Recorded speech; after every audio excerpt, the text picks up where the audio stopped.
देखिए काराकाट में आज यही नारा लगने वाला है, पवन और केसारी हैं सब पर भारी। आज आ रहे हैं केसारी लाल पवन सिंह का चुनाव प्रचार करने काराकाट।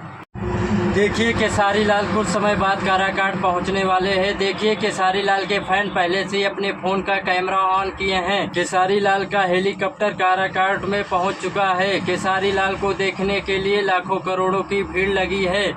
पहली बार केसारी लाल आ रहे हैं काराकाट पवन सिंह का चुनाव प्रचार करने के लिए।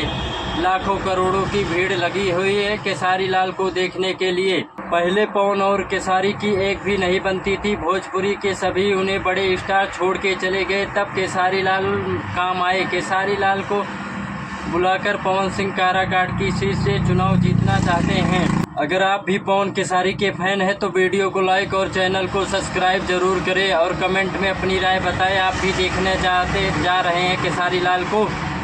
देखिए पवन सिंह ने केसारी लाल को बुलाने के लिए लाखों करोड़ों रुपए खर्च किए हैं। देखिए केसारी लाल आ जा रहे हैं काराकाट पवन सिंह का चुनाव प्रचार करने काराकाट।